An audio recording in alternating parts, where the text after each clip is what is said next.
What's up, guys? So UFC Fight Night Song vs Gutierrez takes place this weekend, and I'm going to go through the entire card, starting with the first prelim, ending with the main event, and giving my quick picks for every single fight on the card.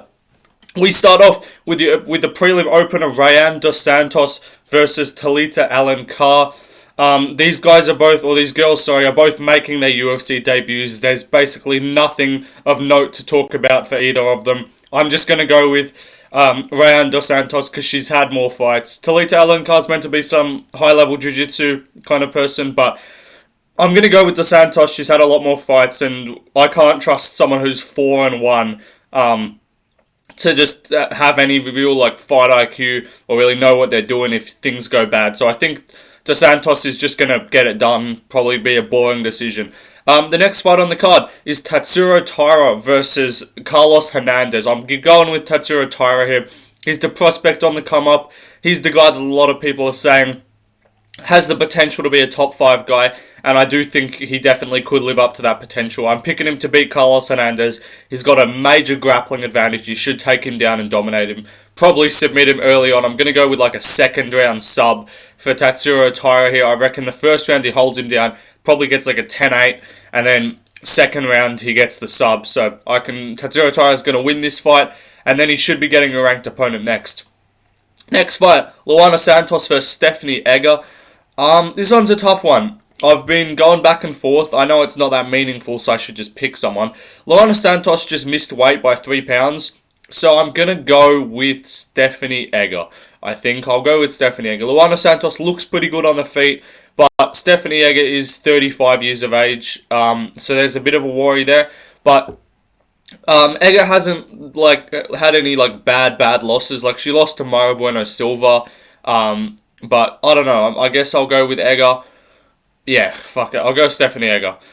Steve Garcia versus Costa is the next fight on the card, and I'm going with Costa again. This fight was meant to take place last week, but Garcia got sick, so they've just pushed it back a week. I'm sticking with my pick of Costa. I think he's going to cook him up at range on the feet. Use those kicks. Use that flashy striking. I think he's going to really just pepper him with kicks, pepper him with jabs and stuff. Really mess up his body and legs with the kicks. So I think he's going to win this fight, maybe by TKO. I'm going to go with a third round TKO for Costa. His last opponent, Austin Lingo, was basically on the ropes the whole fight. Almost finished, but he was just that bit tougher just to stay in there. But I reckon Garcia, because he was sick, he probably won't be fully there maybe. He won't be 100% at his best. He already probably went through that fight week feeling, and he's I want to just fight this guy. Then they push it back a week. Probably hasn't maintained the same level of want. So I reckon when he's getting cooked up, I don't think he's going to just have that will to stay in there. So I'm going to go with Costa, by a third round TKO. Next fight on the card, Shannon Ross versus Park Hyun-sung. Yeah, I'm picking Park Hyun-sung. He's undefeated, 8-0, and Shannon Ross is 34 years old at flyweight and on a 3-fight loss and 3-fight KO streak. So definitely picking Park Hyun-sung. I reckon he can maybe catch him on the feet and drop him. Could submit him as well. I'm going to go with a submission. I'm going to go with the first round sub for Park Hyun-sung. Shannon Ross is just awful at fighting. I watched him fight in Perth at UFC 284. He just got bum rushed by Clayton Rodriguez and just got TKO'd with a spinning ass kick to the face. And then he got KO'd in 17 seconds by Jesus Aguilar. And before that he lost on the Contender Series and still got signed. So surely if this guy loses, you got to cut him, but I don't know. Maybe he wins. Maybe he's finally can hold on to his job, but I'm picking Park Hyun-sung by early finish. The prelim headliner, Song Kenan versus Kevin Jousset. I'm picking Kevin Jousset. I do believe in his striking, and he's also got a good grappling base. I think on the feet, his striking defense leaves a little bit to be desired, I'll be honest, but Song Kenan is getting older. I think he's mid-30s. He got cooked up by Gary. I know he dropped him once, so he does have power, and it does worry me that maybe because he's got a bit of a lack of striking defense, could get cracked on the feet. I do think he's going to mix in the grappling, and I think he's going to get a second round finish, whether that be by TKO, maybe ground and pound, or he gets a sub. I think he wins this one, and I think he's got a pretty bright future. Apparently he's given Adesanya some problems in the gym, so we'll see what happens there. But we move up to the main card. Jun-Yong Park, the Iron Turtle, versus Andre Muniz. I'm picking Jun-Yong Park by submission. I think he's going to sub Andre Muniz and make a big statement, because if you look at this fight, he's got a major advantage on the feet. He's a better wrestler. The only advantage Muniz has is a pure jiu-jitsu. But we've seen in his last 2 fights, he got dominated by Craig, and then he got subbed by Allen. So I think he's really going to get cooked up on the feet by Park here. I think he's going to get dropped. And then I think Park's going to chase him to the ground, and then Muniz is just not going to be all there. I don't think he's at that point in his career where he's getting down and scrapping when the times get tough. Like, he's not getting dropped and then coming back and winning a war. Like, that's not what's happening here. When he gets dropped or when he gets in trouble, he got subbed by Brendan Allen. I know Allen's a great grappler, and he got TKO'd by Paul Craig and looked pretty shit in that fight. And Paul Craig, I know he's a good grappler, but I don't know, I just didn't like that performance. I do think Iron Turtle is one of those underrated guys at middleweight, and definitely a guy that I don't think he becomes champ or anything like that. I don't think he gets top 5, but I could see this guy making a bit of a run. Even though he's not too young, I still think he can get maybe even to the top 10. So we'll see what happens, but I think he wins this fight by sub or TKO due to ground and pound. Next fight on the card, Tim Elliott versus Su Mudaerji. I'm picking Tim Elliott here. He's the much better grappler. I think he's going to smoke Su Mudaerji in the grappling. I think he's going to take him down at will. And I think he's going to hold him there, maybe even get a sub, maybe even get a guillotine at some point. But I do think he dominates Su Mudaerji. I don't know, it could be a decision, maybe even TKOs him, but his fights usually when he wins are decisions. So I'm going to go Tim Elliott, unanimous decision, 30-27, maybe a 29-28 in there. Maybe Su Mudaerji can stay upright for a round, but I think he gets taken down and dominated. You look at the Muhammad Mokaev fight, he was doing good work in that fight. Like, he took down Mokaev a couple times. He won 2 rounds on 2 of the judges' scorecards. So I don't mind that performance from him. Before that, he beat Victor Ultimariano. Not a great fighter, but Su Mudaerji's taken over a year layoff since he had that war with Matt Schnell and ended up getting dropped and put... Or did he get dropped, or did he just get rocked and then he got subbed with the triangle in that Fight of the Year candidate? But I'm going Tim Elliott. I do think he wins this fight comfortably. Next fight on the card, Nasrat Haqparast versus Jamie Mullarkey. It's an interesting one. I'm going to go with Nasrat Haqparast. Obviously, if you look at this fight, it's pretty much pure boxing. Mullarkey does throw in some good leg kicks at times, so that could help him, but I think Nasrat is a lot quicker and a lot cleaner on the feet with the hands. Jamie Mullarkey, you look at his John McDessie fight, he didn't look all that good. He seemed too content to just like brawl without tactics against a 38-year-old or something, John McDessie. And I think he lost that fight. Even though I picked him, I was like, I don't know about that performance. Like, that decision as well was a bit stingy. But regardless, Jamie Mullarkey, look, he's a solid fighter, but in his last fight before that, he got dropped by Muhammad Naimov. He beat Francisco Prado in February at UFC 284, but that was a guy making his debut. So, I don't know, I'm just not all that high on Mullarkey. I think he's been that guy that even got TKO'd by Turner.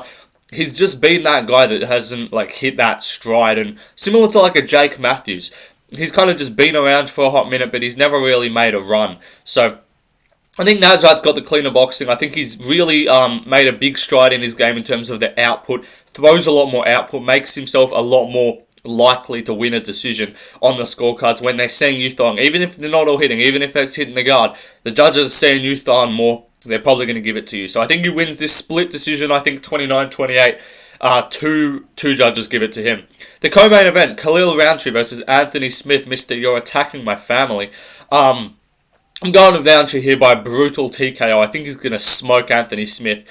Smith coming in on short notice, looking worse and worse every time he steps to the scale, looking worse and worse every time he steps in the octagon. I just don't trust him to take down and hold down Khalil Rountree, who's a big, strong guy. I think Rountree's going to have a strength advantage. Definitely Smith's got the better grappling, but I think when you're shooting, like, Rountree's one of those guys that just fights aggressively. Like, he just throws shit aggressively. He wants to hurt you every time he throws a shot. I think he's going to really chop up Smith's legs.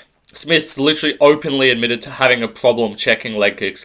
So I do think he's going to get cooked up in this fight. I think Rountree's going to have another one of those kind of, like, beat him up like he owes you money kind of performances. I think he's going to stomp fucking Anthony Smith. I think he's going to kick him in the ribs. When he's on the ground, he's going to really badly mess him up and just chew up his legs. I could even see like a doctor stoppage almost, or like a referee stoppage, because Smith keeps like getting dropped by leg kicks and he can't stand up. So I'm going to go with Khalil Rountree Jr. by a second or third round TKO. He gets kicked in the legs too many times, and then he goes to ground and he can't defend himself, so the ref's going to call it off. Next fight is the main event, Song Yadong versus Chris Gutierrez. I'm picking Song Yadong. He's a big favourite for good reason. He's the much more well-rounded fighter. He's more powerful. He's quicker. He's got the better boxing. He's arguably got the better grappling. He's got really clean hands. Chris Gutierrez, only advantage he probably has here is the kicks. But apart from that, he's the Mr. Fate Master. Like, he's the bantamweight Adesanya, just like throwing his hips out there. Looking like he's actually doing something. And I don't think he's going to do much here. I think Song Yadong is going to be able to take a few shots from Gutierrez. Not that he wants to, of course, but he's taking some big shots. He gets cracked up a bit. Song's got a good chin. And if you look at some of his fights, Ricky Simone fight, he looked amazing. He looked calculated. Stuffed takedowns amazingly. Like, his takedown defense was on point there. So if Simone can't take you down in like 10 attempts that many times, I don't think Gutierrez is taking you down. I think he's going to really badly mess him up. Gutierrez had a lot of hype coming off the Frankie Edgar KO, but let's be honest, Frankie Edgar is allergic to knees or kicks. If you hit him in the head with the lower portion of your body, he just can't take it. So that performance, like, impressive KO, flashy KO, but he's not going to get Song with a step-in knee or something like that. And also, then his fight after that, Pedro Muniz, who's always just been a mid-tier level bantamweight, Pedro dropped him. Pedro's not even a guy that like really drops people that much in fights, to be honest. So I'm definitely picking Song. I think he TKOs him. I think he's going to be similar to the Simone fight. He's calculated and then he explodes at moments and drops him. I think we see Gutierrez get dropped multiple times in this fight, and then I think he eventually gets finished in the championship rounds by TKO. I think Song's going to explode, catch him with like a hook cross kind of combination or cross hook, and just put him down. But I think it's going to be a bad night for Gutierrez. He said himself, he said he's scared of this fight. Like, he's not trying to fight Song Yadong. He's got dumped in this main event spot because this card was supposed to be in Shanghai. It was meant to be Peter Yan versus Song Yadong, which would have been an incredible fight and a really even matchup. But now it's a number 15 ranked Gutierrez is getting a main event spotlight after just 2 months ago he fought on the prelims against Alatong Hailey. So I think Alatong Hailey, do you know, Chinese, Song's going to take revenge for his Chinese brother. He's going to do it for the dim sum, and he's going to TKO him. But yeah, those are the full card predictions, guys. I'll put my like official final predictions out later today on my Instagram, Left Lane MMA. So go follow me there. If you haven't already, go listen to the podcast. I did a podcast a couple of days ago. I did a fight announcements video yesterday. So I'm coming with the daily content recently. Subscribers and stuff. The channel growth hasn't been too much recently, but you know, we're coming around. I'm going to do another one of those PowerPoint videos soon. So see you guys in the next one. Peace out.